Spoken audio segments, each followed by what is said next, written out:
What is important when you pick a backpack?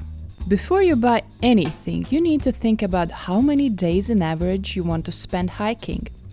The amount of things you carry with you will change drastically between one day hike and a week. Also, you need to think about the climate and conditions you're planning to face. If you have an extreme expeditions in harsh conditions on your mind, then you will be advised to get a large bag that can carry a lot of food, clothes and gear.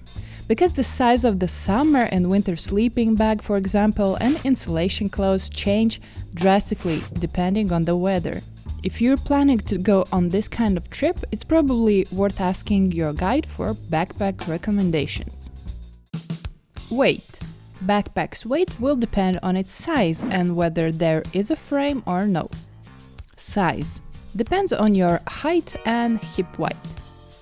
Volume. Volume in liters, depending on your needs and days you want to spend hiking. Around 30 liters for a day hike and 70 liters for longer stays. Most backpack manufacturers measure the volume of their backpacks by adding up the total volume of the closed storage on their pack, including the main compartment, pockets and the hip belt pockets that can be closed. Shape and frame. Frameless. For those looking for something very lightweight, a backpack with a removable frame or no frame at all is for you. External frame. An external frame backpack is designed for hikers who will be carrying heavy loads. This is something you've probably seen on old school expeditors or in the movies. Internal frame. Internal frames backpacks are the most common. These backpacks are designed to hug the shape of the hiker's body. Ideally, the majority of the weight of the backpack should be on your hips, not on your shoulders. Waterproof. Look for waterproof fabric or an integrated rain cover. Also look at fabric's durability. Ventilation. Most backpacks will have a ventilation system integrated into the back panel. Some hiking backpacks will have a breathable mesh, allowing the backpack to rest a few inches away and allows air to flow. Padding.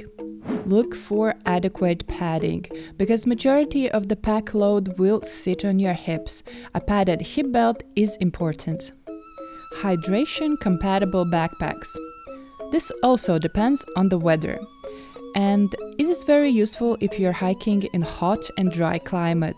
If you hike when temperature is below zero, then your water will probably freeze and no need for that extra hydration pack. The amount of external attachments.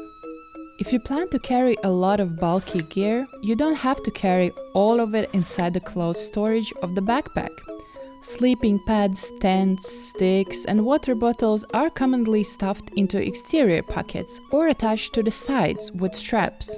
This lets you use the same backpack for medium and longer trips without having to buy a second larger pack to carry your extra gear.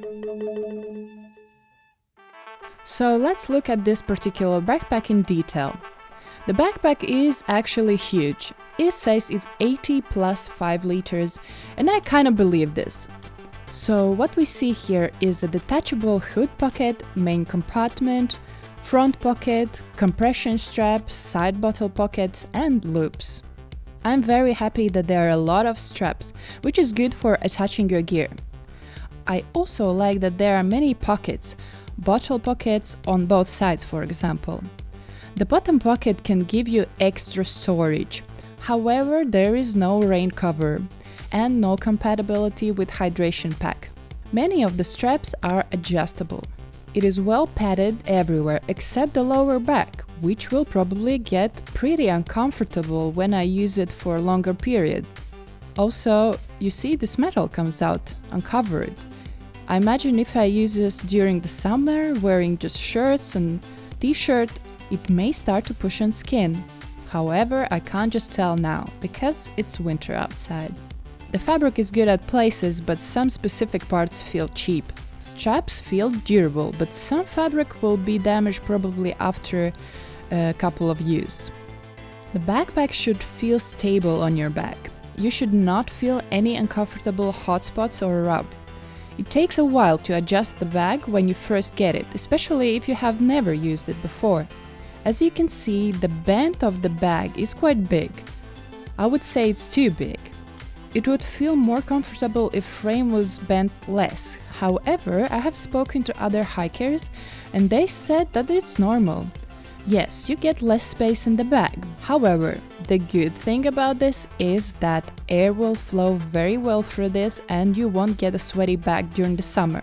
Also, metallic frames are detachable, so you can take them out. Metallic frames in general are made for you to be able to carry heavier loads in longer period of time. With a metallic frame, a bag is more stable and solid.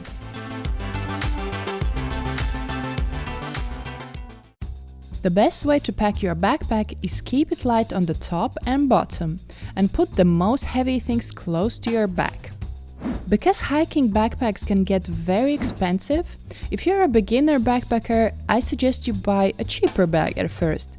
Use it for 1-2 seasons and then decide what particular features you need the most and what size is the best for you. And only then invest in a professional type backpack. I hope my video made some things clear. I will really appreciate if you press that like button now. Also, people out there, maybe professional hikers, do you have any comments on this topic? Make sure you write some comments down below. Hope you have a nice hike. And subscribe. I'ma tell you like this, this is how it is. Pain makes a man, the more pain, the more tears. Drops at the ground, the more stronger he becomes. You will not fade, you will rise like the sun. Come on now. Yeah, now. Yeah, now. Yeah, now. You can walk again. You can walk again. I would never fade.